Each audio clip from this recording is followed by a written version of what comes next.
Bonjour et bienvenue dans cette vidéo que j'ai intitulée Comment perdre son âme. Alors j'ai souhaité faire cette petite vidéo suite à la lecture ce matin que j'ai faite dans la parole de Dieu, et je me suis dit que ça serait très important de vous partager cela, parce que tous n'ont pas la chance de lire la parole de Dieu. Et regardez ce qu'il est écrit. Que servirait-il à un homme de gagner le monde s'il perd son âme? Donc voyez, il est parlé ici de perdre son âme, ou que donnerait un homme en échange de son âme? Voilà. Alors, la perte de son âme, c'est évoqué également dans plusieurs passages de la Bible,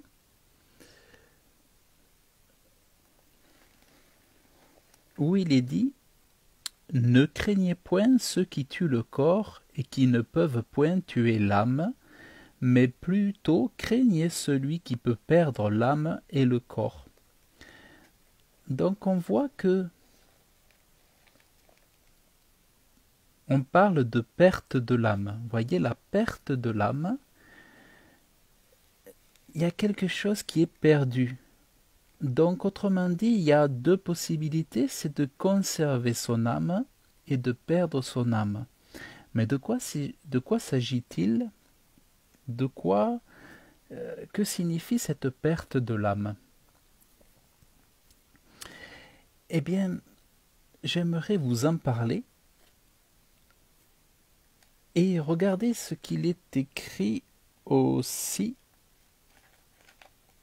Je vais vous montrer. Il est un psaume que j'ai lu tout à l'heure. Psaume 78, verset 50.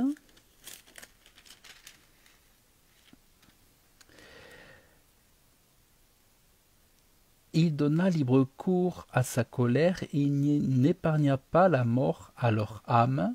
Il livra leur vie à la peste. Il n'épargna pas la mort à leur âme.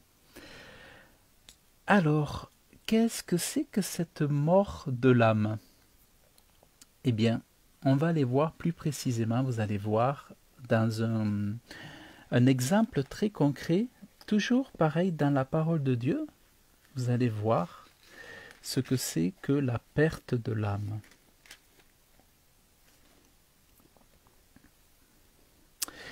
Je vais vous lire le passage. On appelle ce passage « L'homme riche et le pauvre Lazare ». Il y avait un homme riche qui était vêtu de pourpre et de fin lin, et qui chaque jour menait joyeuse et brillante vie. Un pauvre couvert d'ulcères, du nom de Lazare, était couché à son portail. Il aurait désiré se rassasier de ce qui tombait de la table du riche, mais même les chiens venaient lécher ses ulcères. Le pauvre mourut et fut porté par les anges dans le sein d'Abraham. Le riche aussi mourut, et il fut enseveli dans le séjour des morts. Alors, je vais juste faire ouvrir une deuxième Bible qui sera peut-être plus éloquente.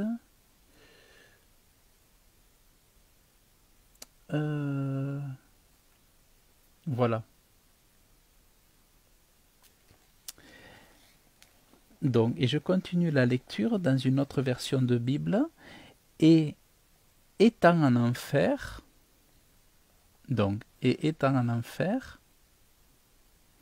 alors on appelle aussi cela le séjour des morts, vous voyez, mais en fait le véritable nom plus juste, c'est enfer. Et étant en enfer, et élevant ses yeux comme il était dans les tourments, il vit de loin Abraham et Lazare dans son sein. Donc là, vous commencez à comprendre qu'est-ce que c'est que faire la perte de son âme. Vous avez deux éléments, l'enfer et les tourments. Donc je vais continuer. Et s'écriant, il dit « Père Abraham, aie pitié de moi, et envoie Lazare qui, mouillant dans l'eau le bout de son doigt, vienne rafraîchir ma langue, car je suis grièvement tourmenté dans cette flamme. Et là, nous avons un troisième élément de ce qu'est la perte de son âme, c'est la flamme. Donc vous avez l'enfer, les tourments et la flamme. Abraham répondit, « Mon fils, souviens-toi que tu as reçu les biens en ta vie et que Lazare y a eu des maux, mais il est maintenant consolé et tu es grièvement tourmenté.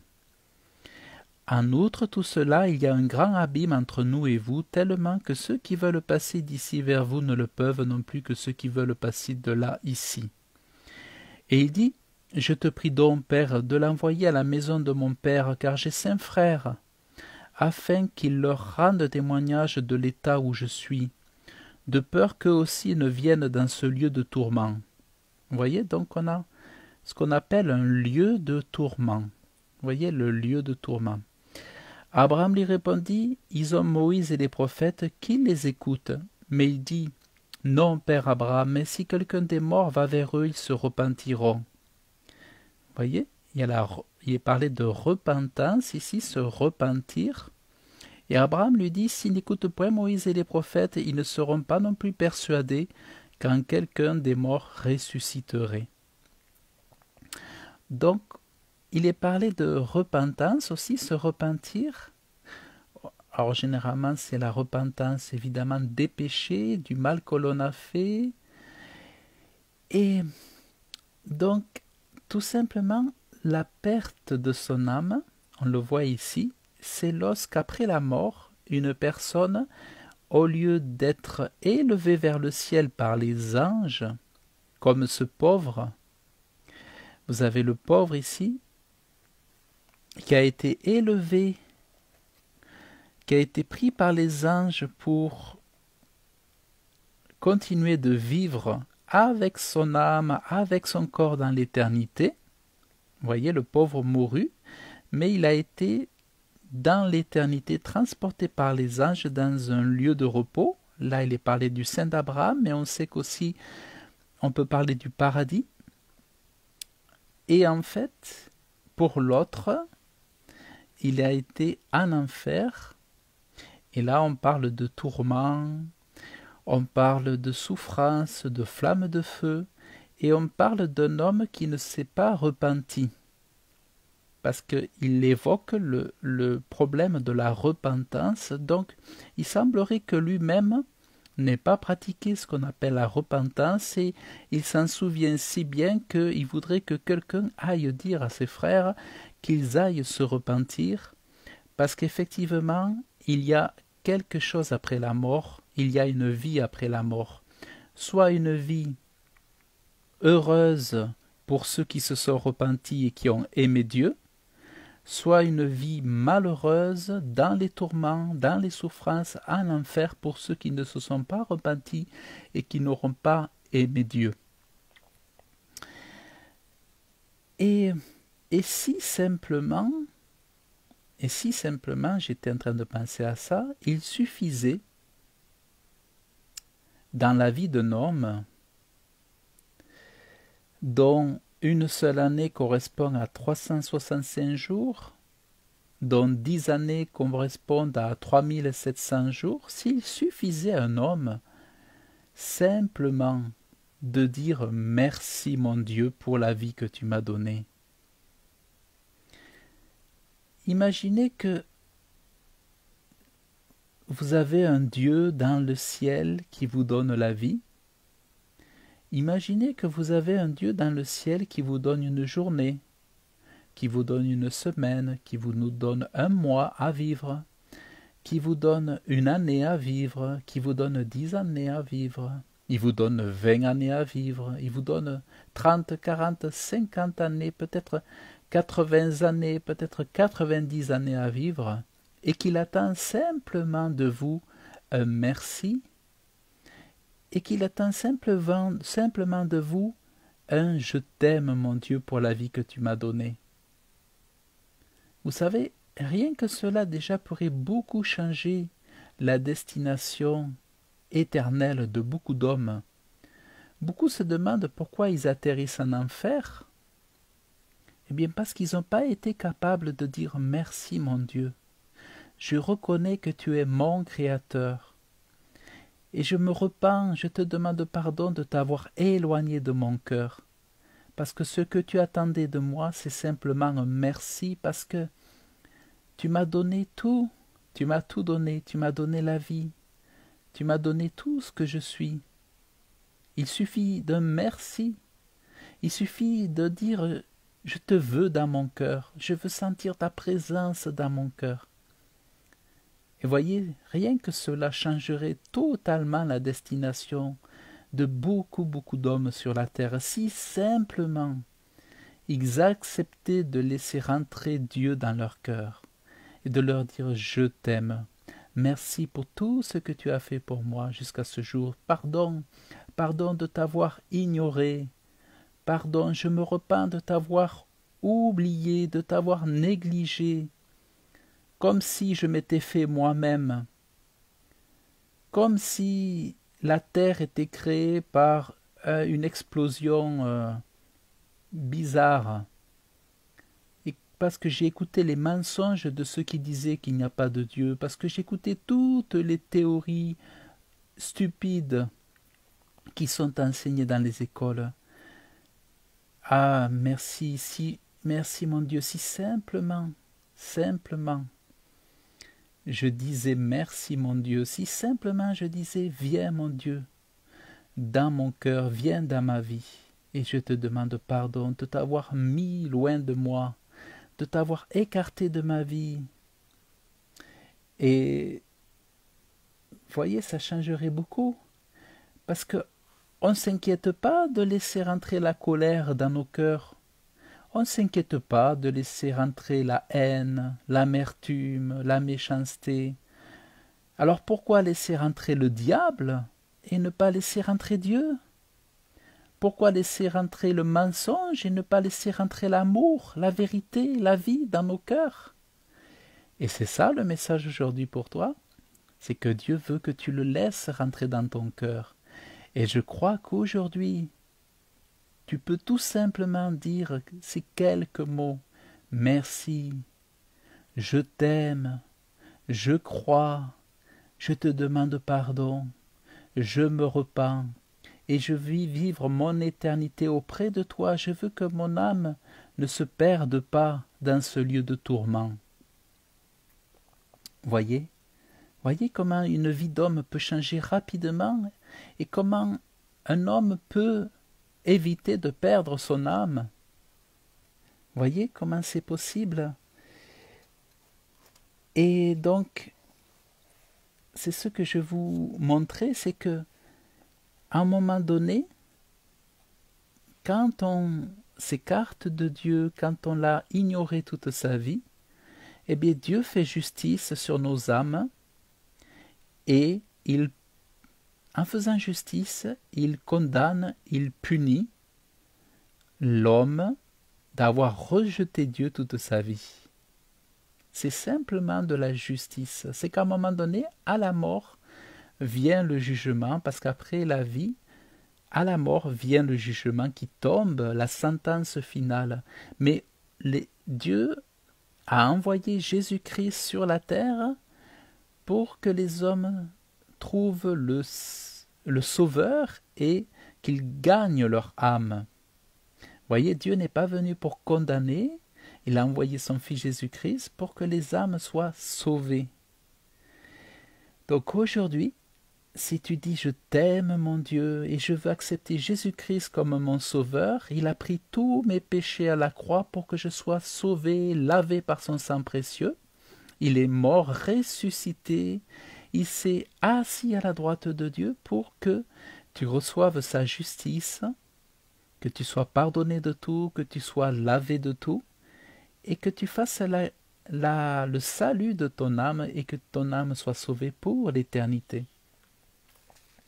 Et alors tu échapperas à tous ces malheurs de l'éternité.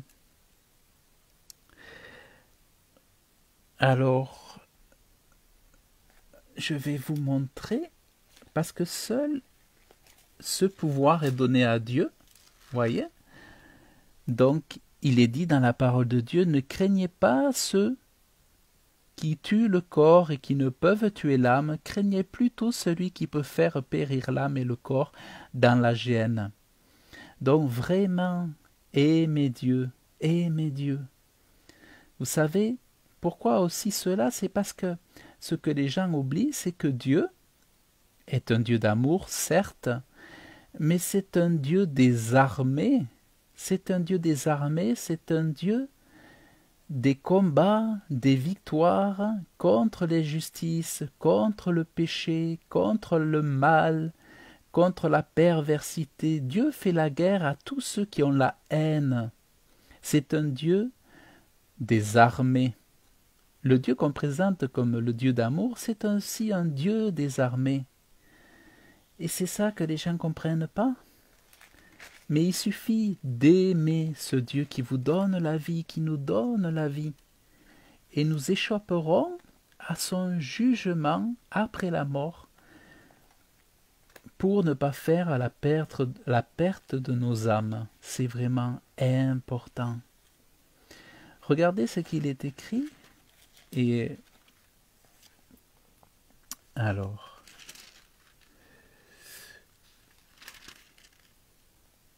il est parlé souvent de ce Dieu des armées. Alors, je vais tâcher de le retrouver.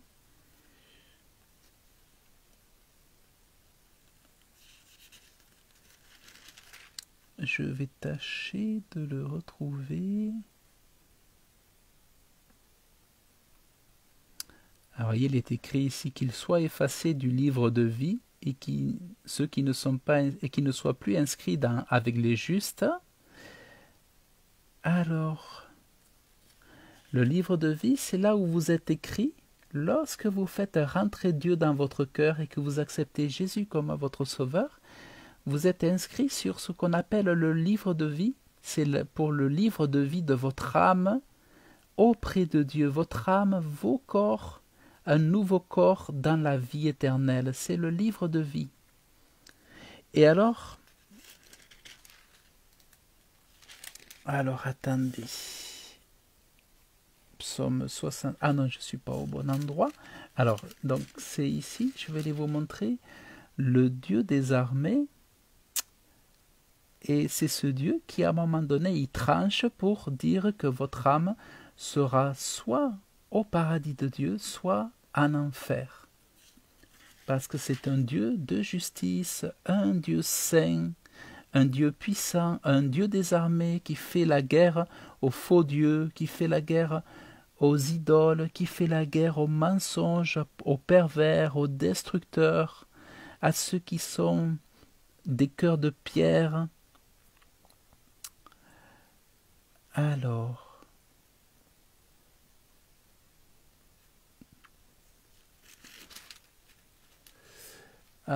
où c'est que...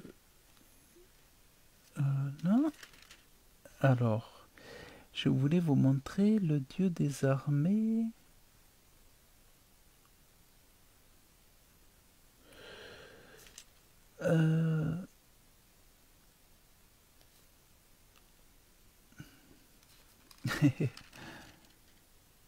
Alors, le Dieu des armées, je l'ai plusieurs fois. Je voulais le mettre en fluo.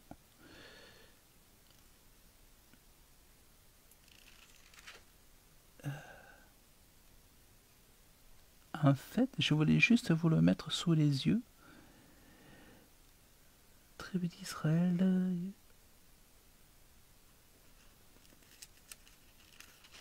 Alors, on est bien là.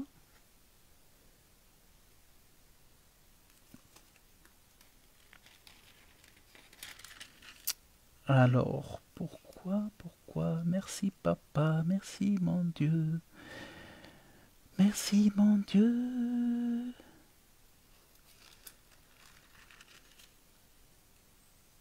Alors, je me rappelle dedans.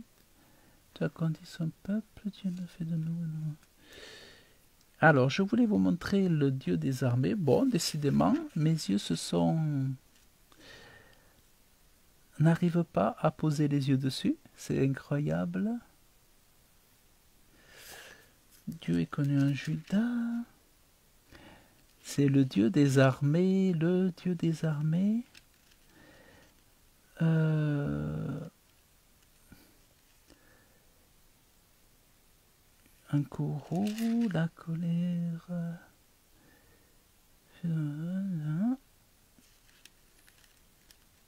Ah ben je trouve pas. C'est comme si ça avait disparu. C'est fort, hein? Mais lui qui est compatissant faisait expression de la faute, il ne détruisit pas, il multipliait les occasions de retenir sa colère et n'éveillait pas toute sa fureur. Il se souvenait qu'ils n'étaient que chair, un souffle qui s'en va et qui ne revient pas. Que de fois ils se révoltèrent contre lui dans le désert, que de fois ils l'attristèrent dans la solitude, et ils recommencèrent à tenter Dieu, à provoquer le Saint d'Israël. Ils ne se souvinrent pas de sa puissance, ni du jour où il l'avait libérés, les avait libérés de l'adversaire, ni des signes qu'il avait fait paraître en Égypte. Eh bien, je sais pas, je trouve plus le terme, le Dieu des armées. Dieu des armées, armée. Le Saint d'Israël. Bon, je fais une focalisation là-dessus parce que je trouvais important de vous montrer que c'est un Dieu des armées, donc un Dieu des combats, un Dieu qui fait la guerre, un Dieu qui fait la guerre à l'absence d'amour, un Dieu qui fait la guerre à ceux qui n'aiment pas Dieu à un moment donné, voyez. Donc c'est important de savoir que quand on n'aime pas son Créateur, quand on n'aime pas celui qui nous a créés, nous avons un gros problème. Et à un moment donné, Dieu attend de chacun des hommes qu'ils se mettent à l'aimer. Aimer Dieu, aimer Dieu, aimer Dieu, aimer son Fils. Parce qu'à un moment donné, Dieu fait la guerre à ceux qui n'ont pas d'amour. Dieu fait de la guerre à ceux qui sont mauvais, méchants. Dieu fait même la guerre à ceux qui sont dans l'incrédulité, voyez, ceux qui n'ont pas la foi en lui. À un moment donné, c'est malheur à eux. Voilà. Mais en attendant, aujourd'hui, tant que vous êtes vivant, Dieu veut vraiment vous sauver. Et c'est ça vraiment qu'il faut comprendre. Et alors, nous sommes bien le 16. Bon. Armée. Tout à l'heure, je voyais armée partout. J'ai failli le mettre en fluo jaune, parce que j'ai dit après, je ne vais plus le voir. Voilà. Bon, bah écoutez, c'est pas grave. Je trouve pas armée. Merci papa, montre-moi l'armée. Montre-moi l'armée. Pourquoi je vois plus l'armée? C'est comme si j'étais aveuglé. Au nom de Jésus. Montre-moi l'armée, Dieu des armées. Au nom de Jésus. Au nom de Jésus. Au nom de Jésus. Montre-moi l'armée. Les actes de l'Éternel sont au milieu de ta foi. Ô Père éternel, montre-moi les armées. Les armées, au nom de Jésus. Au nom de Jésus. Au nom de Jésus. Le Saint d'Israël. Alors là, je vois le Saint d'Israël. Ah ben c'est quand même incroyable. C'est comme si j'avais été... comme si je me trouvais dans la cécité visuelle. Ah, ça y est, Dieu des armées. Dieu des armées, voilà. Voyez? C'est un Dieu des armées, aussi ici. Voilà. Donc, ça c'est le psaume 80, oui. 80. Alors, je l'ai cherché dans le psaume 79, en fait c'était dans le psaume 80. Donc Dieu c'est un Dieu des armées qui fait la guerre à ceux qui n'ont pas d'amour, à ceux qui ont la haine de Dieu, à ceux qui ont la haine de la justice. Dieu est un Dieu des armées. Il fait la guerre aux démons, il fait la guerre aux anges déchus, ils font la guerre au péché. Vous voyez? C'est un Dieu qui fait la guerre au péché. C'est pour ça que tout ce qui a rapport au péché, tout ça, c'est voilà, c'est un Dieu saint et c'est un Dieu des armées. Donc soyez dans l'amour et vous n'aurez pas de problème avec ce Dieu merveilleux. Donc c'est un des aspects de Dieu que les gens ne connaissent pas suffisamment. Et c'est vrai que dans le psaume 80, il est souvent parlé de ce Dieu des armées. C'est vraiment très important de le comprendre. Voilà, vous l'avez souvent, Dieu des armées, voilà. Fais-nous Dieu des armées, voyez ici.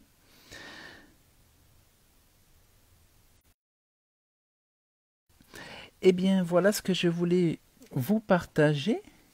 Donc, tout simplement, aimez Dieu. Profitez de ce que vous êtes vivant pour dire merci mon Dieu, merci, c'est toi qui m'as fait, c'est pas moi qui me suis fait, c'est toi qui me donnes la vie, c'est pas moi qui me la suis créée, c'est toi le créateur, c'est pas la nature, c'est pas un arbre, c'est pas l'univers, c'est pas Saturne qui m'a créé, c'est pas un univers impersonnel, c'est toi Dieu qui a un cœur, une âme, un amour, toi qui as des pensées, toi qui nous a fait semblable à toi, nous les hommes.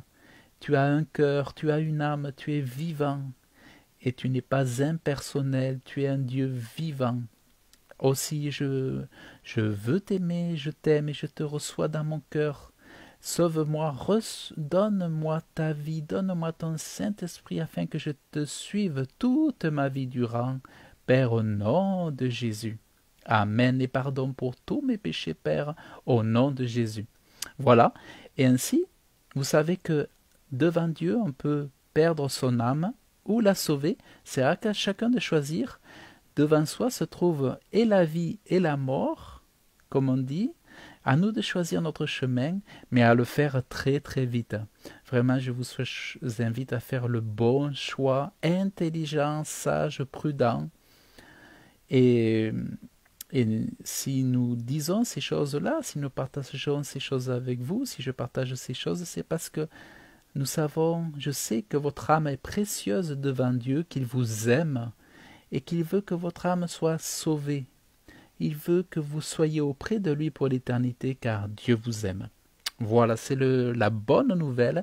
Et Jésus-Christ, son Fils, vous aime très fort. Acceptez-le, car il est le sauveur des hommes, le sauveur du péché, pour délivrer les hommes du péché, de l'esclavage du péché, pour les délivrer des chaînes de Satan, du diable.